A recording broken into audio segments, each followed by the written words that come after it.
Indian 2 വന്നു. കമലഹാസന്റെ അഭിനയം ശരിയല്ല, സംവിധാനം ശരിയല്ല, കഥ പോരാ എന്നൊക്കെ പറഞ്ഞുകൊണ്ട് ഭയങ്കര ഫ്ലോപ്പ് ഓടാന്നാ പറയുന്നത്. കാണാമെന്ന് ഞാൻ പോയില്ല, കാണുന്നുമില്ല, കാണേണ്ട ആവശ്യവും ഇല്ല. ചിലർ പറയുന്നത് കമലഹാസൻ ഇപ്പൊ മോഹൻലാലിനെ പോലാണ്. മോഹൻലാലിന്റെ അവസ്ഥയാണ് കമലഹാസൻ എന്ന്. പ്രായമൊക്കെ സെയിം ആണ്, പക്ഷെ വിക്രമൊക്കെ വന്നപ്പോൾ അങ്ങനെയല്ല എന്ന് മനസ്സിലായത്. ഇപ്പൊ ഈ ശങ്കർ എന്ന് പറഞ്ഞ ഡയറക്ടർക്കാണ് ഈ പണി കിട്ടിയേക്കുന്നത്. ശങ്കറിനോടൊന്നും ഇനി കമലഹാസൻ ഒന്നും വർക്ക് ചെയ്തിട്ട് കാര്യമില്ല. ശങ്കറിന്റെ കഴിഞ്ഞ കുറച്ച് ആളുകളടിച്ചിട്ട് ബുദ്ധിമുട്ടില്ല. ശങ്കറിന് ഈ അസുഖമുണ്ട്. ഏതാ ഈ ഇതേപോലെ എന്താ പറയുക, സമൂഹത്തിലെ അനീതിക്കെതിരെ ഇങ്ങനെയുള്ള ആൾക്കാർ വന്ന് എന്തെങ്കിലും ചെയ്തില്ലേ പുള്ളിക്ക് ഇടയ്ക്കിടയ്ക്ക് അതില്ലെങ്കിൽ ഒരു സമാധാനം ഇല്ല. അതുകൊണ്ടുള്ള പ്രശ്നമാണ്. പിന്നെ അതുങ്ങളൊക്കെ വെച്ചപ്പോൾ അയാൾ തന്നെ ഇങ്ങനെ കാണിച്ച് ഇതൊക്കെ കാണിക്കുന്നത് തന്നെ കോമഡിയാ. മനസ്സിലായില്ലേ? അന്നൊക്കെ തന്നെ ഇതൊക്കെ കാണുമ്പോൾ നമ്മൾ ചുമ്മാ കളിയാക്കുന്ന സാധനം ഇങ്ങനെയൊക്കെ പിടിച്ചിട്ട് ഈ സാധനം പിന്നെ ഇങ്ങനെ വെച്ചിട്ട് ഇങ്ങനെ കുണ്ടി കുറയൊക്കെ ചെയ്യും ഇങ്ങനെ കാണിച്ചിട്ട്. അതൊക്കെ പഴയ ട്രോള്. ഇപ്പോഴും അത് തന്നെ കണ്ടപ്പോൾ ഞാനിങ്ങനെ ആലോചിക്കുകയാണ്, ഇതൊക്കെ എന്തോ പറയാറ്. ഇപ്പൊ മറ്റേ ഏതാ അന്യൻ എന്നൊക്കെ പറഞ്ഞ പടം ഇപ്പൊ ഇറങ്ങിയാണല്ലോ, ആൾക്കാർ ഓടിച്ചിട്ട് ഓടിക്കും. അതുപോലത്തെ അവസ്ഥയല്ല അന്യനൊക്കെ ഇരിക്കുന്നത്. അന്യൻ കുഴപ്പമൊന്നുള്ള സാധനമൊന്നുമല്ല, പക്ഷെ എന്നാൽ ഇപ്പൊ പറ്റത്തില്ല. ഇപ്പൊ ഇതുപോലത്തെ ആവശ്യങ്ങളില്ല ആളുകൾക്ക്. മൊത്തത്തിൽ ഇത് പോരെന്നാ പറയുന്നത്. അല്ലേ എന്താണേലും. പക്ഷെ കമലഹാസന് വിക്രം എന്ന് പറഞ്ഞ പടത്തിനകത്തൊക്കെ നല്ല അടിപൊളിയാണ്. വിക്രം ഞാൻ കുറച്ചു നേരം കണ്ടു, അതിനകത്ത് കൊള്ളാം, രസമുണ്ട്. പക്ഷെ ഇത് പറ്റത്തില്ല. കമലഹാസൻ ഇങ്ങനെ ഫുള്ളങ്ങ് ഏറ്റെടുത്തിട്ട് ആ സാധനമൊന്നും എറിക്കത്തില്ല. ശരിക്കും പാൻ ഇന്ത്യൻ മൂവിയാണ്. അന്നും ഈ ഇന്ത്യനൊക്കെ അങ്ങനെ തന്നെ. ഇന്ത്യയിലും ഈ പാൻ ഇന്ത്യൻ മൂവീസിൽ ഏറ്റവും കിടലായിട്ട് ഓടിക്കുന്ന ആള് കമലഹാസൻ തന്നെയാണ് പണ്ട് തമിഴ്നാട്ടിൽ നിന്ന്. വേറെ രജനീകാന്തിന്റെ ഒന്നും പടം അങ്ങനെ ഓടത്തൊന്നുമില്ല. അതെനിക്ക് അന്നത്തെ കാലത്ത് ഈ കമലഹാസൻ ചെയ്ത പണിയൊന്നും മോഹൻലാലിനും മമ്മൂട്ടിക്കും ഒന്നും ചെയ്യാനൊന്നും പറ്റിയിട്ടില്ല. കമലഹാസൻ മാത്രമേ ചെയ്തിട്ടുള്ളൂ. എനിക്ക് കമലഹാസൻ ഇഷ്ടമുള്ളൊരു നടനുമാണ്, രസമുണ്ട്. അതുമല്ല, എന്നാ ഈ പടമൊക്കെ ഇന്ത്യ മൊത്തം ഇട്ട് കറക്കുന്നത്. ശങ്കറിന് അന്ന് ഈ സാധനം ഉണ്ടായിരുന്നു. ഇതേപോലെ ഈ അന്യനൊക്കെ ഓൾ ഇന്ത്യ കറങ്ങി ഓടി പാടി നടന്ന പടമാണ്. പക്ഷെ ഇപ്പൊ പറ്റുന്നില്ല, ഇപ്പൊ നടക്കത്തില്ല. ഇപ്പൊ ഇങ്ങനെ ചെയ്യാൻ നോക്കിയാൽ അത്ര സാധനം ഇല്ല ഇപ്പൊ. അതുകൊണ്ട് ഇതൊക്കെ മാറ്റിയിട്ട് വേറെന്തെങ്കിലും ചെയ്യാന്ന് വിചാരിച്ചാൽ അയാൾക്കത് പറ്റുമെന്ന് എനിക്കറിയത്തില്ല. അതിനിപ്പോൾ കമലഹാസൻ അല്ല, രജനീകാന്തല്ല, ഏത് ഇത്ര കൊണ്ടു നിർത്തിയാലും ശങ്കറാണ് ഈ പരിപാടി ചെയ്യുന്നതെങ്കിൽ ഒരു വലിയ കാര്യമൊന്നുമില്ല. കുറേ കാശ് മുടക്കി കുറേ സെറ്റ് ഇട്ട് പണ്ട് അങ്ങനെയൊക്കെ അത്ഭുതപ്പെടുത്തുവാണ്, കുറേ പണിയെടുക്കുവാണ്. പക്ഷെ ഇന്നപ്പോൾ അങ്ങനല്ല. ഇന്ന് എല്ലായിടത്തും ഇതൊക്കെ തന്നെയാണ് നടക്കുന്നത്. അവിടെ നിന്നൊക്കെയാണ് ഈ സാധനം വരുന്നത്. പുള്ളിയാണ് ആദ്യ കാലത്ത് ഇത്രയും പണി കാണിക്കുന്ന ഒരു ഡയറക്ടറുള്ളൂ. ഇപ്പോൾ വന്ന് ഇതേ സീൻ പിടിച്ച് ആൾക്കാർക്ക് വലിയ താല്പര്യവും ഇല്ല. എന്നാൽ ഇത് വേറെ എല്ലാവരും ചെയ്യുന്നതാണെന്ന് വെച്ചാൽ എല്ലാവരും ചെയ്യുന്നതാണ്. അതിലും ഇത്രയും പൈസ ഒന്നും മുടക്കാതെ പ്രമേയം കളിച്ച കളി പോലും ഇന്ത്യൻ ടൂലൊന്നും കാണാൻ സാധ്യതയില്ല. കാരണം അതിന് ട്രെയിലർ കണ്ടാൽ തന്നെ നമുക്കറിയാം എന്തോ കുഴപ്പമുള്ള പോലെ. ഈ മറ്റേ എന്ത് പറയണ്ടേ, ഒരുതരം ക്രിഞ്ച് അങ്ങനെ പറയണം അല്ലേ? ക്രിഞ്ചല്ല അതിന്റെ ഫുൾ ഫീല് ഉറപ്പാ. അതുകൊണ്ട് പടം പൊട്ടിത്തെറിച്ച് നാശമായി. ഇന്നലെ കോക്കൊക്കെ മറ്റേ മുടിയൊക്കെ വിഗൊക്കെ മേടിച്ച് വെച്ച് എടുത്ത് തൂത്ത് വാരിയിട്ട് അലക്കുന്നുണ്ടായിരുന്നു. കണ്ടവരെല്ലാം അങ്ങനെയൊക്കെ ആയിരിക്കും പറയുന്നത്. പിന്നെ തമിഴ് പടം ആയതുകൊണ്ട് ഇവിടെ ഈ എല്ലാവരും കുറച്ചുകൂടി ജെന്യുവനായിട്ട് റിവ്യൂ പറയും. മലയാളം പടം ആണെങ്കിലാണ് അവർ ഓരോരുത്തരെ പോയി കണ്ടിട്ടുണ്ടോ എനിക്കൊരു താല്പര്യം, അല്ല ഇനിയും കാണേണ്ടവരല്ലേ എന്നൊക്കെ വിചാരിച്ചിട്ട് ചിലപ്പോൾ റിവ്യൂ മാറ്റി പറയുന്നത്. തമിഴ് വരുമ്പോൾ എല്ലാവരും ഓക്കെയാണ്. കോക്കിനാണേലും ചില സമയത്തൊക്കെ എനിക്ക് തോന്നുന്നു ഇപ്പോൾ സുഹൃത്തുക്കളെ പിണക്കാൻ ബുദ്ധിമുട്ടുണ്ടോ എന്ന്. ഏതാ മറ്റേ ഉണ്ണിയൊക്കെ പിന്നെ എല്ലായിടത്തും പോയി നക്കുന്നോണ്ടാന്ന് തോന്നുന്നു. ആർക്കറിയാം എന്തോ ഇവരുടെയൊക്കെ പ്രീതി സമ്പാദിക്കുന്നതും അല്ലെ ഇവരുടെയൊക്കെ അടുത്ത് പോയി നിന്ന് അവരോട് എന്തോ വലിയ ആൾക്കാരോട് സംസാരിക്കുന്ന പോലെയൊക്കെ തോന്നുന്നതുകൊണ്ടായിരിക്കും ഇവർക്കൊക്കെ ഇവരെ എതിർക്കാൻ ഒരു പേടി. അങ്ങനെയുള്ളവരാണല്ലോ ഇവിടെ കൂടുതലും. ഏതാ ഇവരൊക്കെ വലിയ ആൾക്കാരല്ലേ, അവരുമായിട്ടൊക്കെ ഒന്ന് മിണ്ടാൻ പറ്റുന്ന ചാൻസ് ഒക്കെ, അതൊക്കെയാണല്ലോ ജീവിതത്തിലെ ഏറ്റവും വലിയ കാര്യം എന്ന് വിചാരിച്ച ഈ സിനിമാ പ്രേമികളായ ആൾക്കാരൊക്കെ ആയിരിക്കും ഇവർ. അതുകൊണ്ട് പലതും അങ്ങനെ തീർത്ത് പറയാനൊക്കെ മടിയായിരിക്കും ഇവർക്ക്.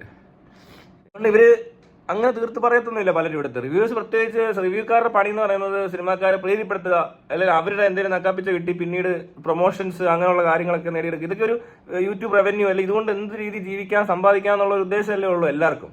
ഇവിടെ ഇതിന് റവന്യൂ ഉണ്ടെന്ന് അറിഞ്ഞ് അതിന് ശേഷം വന്നവരെല്ലാം ഇത് മാത്രമേ ഉദ്ദേശിക്കുന്നുള്ളൂ, അല്ലാതെ അവർക്ക് വേറൊന്നും ചെയ്യാനും ഇല്ല. ഇതിപ്പോൾ നമ്മളൊക്കെ ഇത് പണ്ടേ തുടങ്ങിയപ്പോൾ ഇതിനകത്ത് റവന്യൂ ഒന്നും ഇല്ലെന്നേ. യൂട്യൂബ് ചാനൽ ഞാൻ എപ്പോഴാണ് തുടങ്ങിയ ഫേസ്ബുക്കിലൊന്നും ഒരു എന്താ പറയണ്ടേ മോണിറ്റൈസേഷനും ഇല്ല, ഒന്നും ഇല്ലാത്തപ്പോഴും ഇതേ പരിപാടി പറഞ്ഞുകൊണ്ടിരിക്കുന്നതേ ഉള്ളൂ. ഇത് പറയാൻ വേണ്ടി അങ്ങ് പറയുന്ന പോലെ അല്ല മറ്റേത്. അവർ ഒരുങ്ങണം, കുളിച്ച് നനച്ച് പാടാന്ന് പറയും, അതില്ല. പിന്നെ കണ്ടന്റ് അങ്ങനെ ആയിരിക്കണം, കൂടുതൽ പേർക്ക് ഇഷ്ടപ്പെടണം, നീ എതിർത്താൽ പോലും മറ്റവരെ നോക്കാൻ പാടില്ല. ഭയങ്കര അയ്യോ അങ്ങനെയൊക്കെ ചെയ്യുന്നവരെ ഇവിടെ കൂടുതലും ഞാൻ കണ്ടേക്കുന്നത്. പിന്നെയും കോക്കെ ഉള്ള ഇച്ചിരി മാറ്റി പ്രവർത്തിച്ചത്, ബാക്കി എല്ലാം കണക്കാ. എല്ലാവരും ഒരു പ്രത്യേക നിവൃത്തിയോടുള്ള ടൈപ്പ് ആൾക്കാർ തന്നെ എല്ലാത്തിനും കണ്ടറിയാം. അല്ലാത്തവർ ഇങ്ങനെ അല്ല ഇടപെടുന്നത്. അത് പല സിനിമകൾ കാണുമ്പോഴും അതിനെപ്പറ്റി അഭിപ്രായം പറയുന്നത് നമുക്ക് ഇവരുടെ തലയ്ക്കകത്ത് എന്താ വർക്ക് ചെയ്യുന്നത് മനസ്സിലാവുന്ന ഒരു ഏരിയ ആണ്. മനസ്സിലായോ? എന്തെങ്കിലും ഒരു സാധനം കാണിച്ചിട്ട് ഇതിനെ ഒന്ന് വിലയിരുത്തൂ എന്ന് പറഞ്ഞു കഴിഞ്ഞാൽ ആ വിലയിരുത്തലിന് ആളുടെ ഒരു കപ്പാസിറ്റി പോലെ ഇരിക്കുമല്ലോ അതിന്റെ വിലയിരുത്തൽ അല്ലേ. അയാൾ മനസ്സിലാക്കുന്ന അയാളെ എന്ത് സെൻസ് വർക്ക് ചെയ്തിട്ടാണെങ്കിലും ആ സെൻസുകൾ ഏതൊക്കെയാണ് വർക്ക് ചെയ്യുന്നത്. നമുക്കൊരു വണ്ടി ഓടിച്ചു കഴിഞ്ഞാൽ അതിന് പവർ ഉണ്ടോ അതോ അതിന് മൈലേജ് ആണോ കൂടുതൽ, അതിന്റെ കംഫർട്ട് ആണോ എന്നൊക്കെ ചോദിക്കുന്ന പോലെ ഉള്ളത്. അപ്പോൾ ഒരു സാധനത്തിലും കയറിയിട്ടില്ലാത്ത ഒരാളെ പിടിച്ചിട്ട് ഏത് വണ്ടിക്കകത്ത് കയറ്റിയിരുത്താലും അവനോ ഇത് കൊള്ളാം, ഇത് സൂപ്പറാന്ന് പറയും. മനസ്സിലായി. ഇപ്പൊ അതിന് ഞാൻ പറയലേ അല്ലേ, പിന്നെ അതുപോലെ സാധനങ്ങൾ കണ്ടിരിക്കണം. അതുമില്ല. പിന്നെ കണ്ടാൽ മനസ്സിലാവണം. ഇത് ആദ്യമായിട്ടൊക്കെ ഇങ്ങനത്തെ സംഭവം എന്തെങ്കിലും ഒരു പുതിയ സാധനം കൊണ്ടിട്ട് ഇറങ്ങി കഴിഞ്ഞാൽ വാ എന്നൊക്കെ വെച്ചിട്ട് വാ വിളിക്കത്തേ ഉള്ളൂ. ഇത് ചെക്ക് ചെയ്യാനും വേണ്ടേന്നേ ഒരു ബോധം, അതുപോലും ഇല്ല. പിന്നെ സിനിമ ആയതുകൊണ്ട് ഇവൻ പറയുന്ന പോലെ തന്നെ 10 പേർക്ക് തോന്നും അവനും അതുപോലത്തെ മണ്ടന്മാർ ഒരേ ടൈപ്പ് ആൾക്കാരെ ഇങ്ങനെ പിടിച്ചേക്കുക. അപ്പൊ ഇവൻ പറയുന്നതൊക്കെ ശരിയാണെന്ന് വിശ്വസിക്കുന്ന കുറെ എണ്ണം അവിടെ ഉണ്ടെന്നേ ഉള്ളൂ. അല്ലാതെ ഇത് കാര്യമൊന്നുമില്ല. ഈ പടങ്ങളെ പറ്റിയുള്ള അഭിപ്രായത്തിന് അത്രയും വാല്യൂ ഉള്ളൂ. കൃത്യമായിട്ട് പറഞ്ഞാൽ അത് സിനിമയായിട്ട് ഇടപെടുന്നവർക്ക് ചിലപ്പോൾ വേറെ ആൾ പറയുന്നത് ഇഷ്ടപ്പെടത്തുള്ളൂ. അല്ലാതെ ഈ പോഴന്മാർ പറയുന്ന ഇവിടുത്തെ റിവ്യൂവേഴ്സ് എന്ന് പറഞ്ഞാൽ മണ്ടന്മാർ പറയുന്ന ഒന്നും ആരും കേൾക്കുമെന്ന് എനിക്ക് തോന്നുന്നില്ല. പിന്നെ ഗോക്ക് പറയുന്ന കേൾക്കാൻ ഒരു ഭയങ്കര എന്താ പറയുക കോമഡിയും പിന്നെ അവതരണത്തിന്റെ രീതിയും പിന്നെ കാര്യങ്ങളുണ്ട്. അയാൾ പറയുന്ന കേട്ടാൽ ഒരുമാതിരിപ്പെട്ട കാര്യങ്ങളൊക്കെ ഏകദേശം ഓക്കെ ആയതുകൊണ്ടാണ് ഗോക്കിന് ഇത്ര അക്സെപ്റ്റൻസ് ഉള്ളത്. പക്ഷെ പല സ്ഥലത്തും ഗോക്ക് വിട്ടുവെച്ച് ചെയ്തിട്ടുണ്ട്. ഇപ്പോൾ അതിനിടയ്ക്കൊക്കെ കുറേ പൊട്ടപ്പടമൊക്കെ നല്ല എന്നൊക്കെ പറഞ്ഞു പിടിപ്പിക്കുകയൊക്കെ ചെയ്യും. അതേ ഉള്ളൂ. അല്ലാതെ വേറെ വലിയ പ്രശ്നമൊന്നും കാണുന്നില്ല. കൂട്ടത്തിൽ ഏറ്റവും ഭേദവും 90% ജനുവിനാണ്. നേരത്തെ 100 ഇപ്പം അത്ര 100 ഇല്ല. അത് എന്തുകൊണ്ടാണെന്ന് വെച്ചാൽ കഴിഞ്ഞിടയ്ക്ക് കുറച്ച് റിവ്യൂ വന്നതിനകത്ത് ചെറിയൊരു വിട്ടുവീഴ്ച, അതുകൊണ്ട് അങ്ങനെ പറഞ്ഞു കേട്ടോ. നേരത്തെ ഞാനിങ്ങനെ പറയത്തില്ല. അല്ലാതെ ഇപ്പൊ തമിഴ് പടമൊക്കെയാണ് പിന്നെ ഓക്കെ, അത് പറഞ്ഞാൽ അതിനപ്പുറത്ത് നോക്കണ്ട. ഹിന്ദി ആണെങ്കിലും കോക്ക് കണ്ടിട്ട് വന്ന് റിവ്യൂ ഇട്ടാൽ ഓക്കെ. പക്ഷെ മലയാളം പടത്തിന്റെ കാര്യത്തിൽ ഇപ്പൊ ചെറിയ പ്രശ്നമുണ്ട്. കാരണം സിനിമാ പ്രവർത്തകരായിട്ടുള്ള ബന്ധം കൊണ്ടാവാം. ഇപ്പോൾ ഒമർ സിനിമ എടുക്കുമ്പോൾ കോക്കൊന്നും പറഞ്ഞില്ല എന്നൊക്കെ പണ്ട് പറയത്തില്ലേ, അത് ഒമറിന്റെ സുഹൃത്തായതുകൊണ്ടാണ്. ഇപ്പൊ സുഹൃത്ത് വലയം കൂടിയിട്ടുണ്ട്. അപ്പൊ പല സുഹൃത്തുക്കളെയും മടക്കാൻ പറ്റുന്നില്ലേ എന്നൊരു സംശയം. എന്തിനാ അങ്ങനെയൊക്കെ പറയുന്നത്? ഞാൻ ഈ ഒമറിനെ പറ്റിയൊക്കെ ഞാൻ ഇപ്പോഴും എന്തെങ്കിലുമൊക്കെ പറയും. പക്ഷെ ഒമർ നല്ലൊരു മനുഷ്യൻ തന്നെയാണ്. എന്നോട് ഭയങ്കര ഞങ്ങൾ നല്ല അടുപ്പമുള്ള പോലെ എന്നുവെച്ചാൽ കണ്ടാൽ അതുപോലെയൊക്കെ മിണ്ടത്തുള്ളൂ. ഇടയ്ക്ക് എന്തെങ്കിലുമൊക്കെ മെസ്സേജ് അങ്ങോട്ടും ഇങ്ങോട്ടും അയക്കും. ഈ കഴിഞ്ഞിടയ്ക്ക് ഒമറിന് പ്രശ്നം ഉണ്ടായപ്പോഴും ഞാൻ വെറുതെ ചോദിക്കുന്നുണ്ട് എന്തായി എവിടെ എങ്ങനെ എന്നൊക്കെ ചോദിക്കുന്ന ഒരാളൊക്കെ തന്നെയാണ്. പക്ഷെ ഞാൻ ഈ പറഞ്ഞ പോലെ എന്തെങ്കിലും കാണുമ്പോൾ കയറി ഓ സൂപ്പറാണ് അല്ലെങ്കിൽ എന്താ പറയാ എന്തെങ്കിലും ഇപ്പൊ എതിർത്താണ് പറയേണ്ട സാധനം ഞങ്ങൾ പറയുന്നേ ഉള്ളൂ. എനിക്ക് നിർബന്ധമൊന്നുമില്ല. ഇനി അയാൾ എന്നോട് അങ്ങനെ ഇടണമെന്ന് എനിക്കൊരു നിർബന്ധമില്ല. ഉള്ള കാര്യം പറയാമല്ലോ, എനിക്ക് അങ്ങനെ ഒരു നിർബന്ധമില്ല. ഇയാളിപ്പോ എന്നെ പറ്റി നല്ലത് പറയണമെന്നൊന്നും ഞാൻ ആഗ്രഹിക്കുന്നൊന്നും ഇല്ല. മനസ്സിലായോ?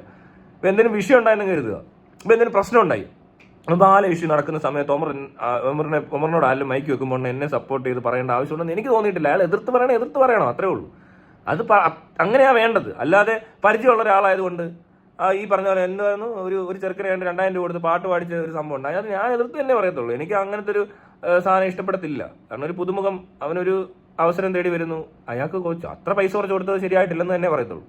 അതിപ്പോൾ ആര് ചെയ്താലും എൻ്റെ തന്ത അങ്ങനെ ചെയ്തെന്ന് പറഞ്ഞാൽ അങ്ങനെ പറയാവൂ. അല്ലാതെ തെണ്ടികളെ നമ്മൾ തെണ്ടിത്തരങ്ങളും ഒന്നും അങ്ങനെ ഒരാൾ ചെയ്താലും അംഗീകരിക്കാൻ പാടില്ല. അല്ല അതിനെപ്പറ്റി ഒരു ന്യായീകരിക്കാനും വരരുത്. അത്രേ ഉള്ളൂ, വേറെ കാര്യമൊന്നുമില്ല. അങ്ങനത്തെ പണിയാ ചെയ്തെങ്കിൽ പിന്നെ ആ പണിയെ പറ്റി എനിക്ക് പറയാൻ ഇത്രയേ ഉള്ളൂ. അതിപ്പോൾ അയാളോട് നേരിട്ടാണെങ്കിലും പറയണം. പിന്നെ ഇത് വീഡിയോകളിലൂടെ വരുന്നതുകൊണ്ട് വീഡിയോ പറയും, അത്രേ ഉള്ളൂ.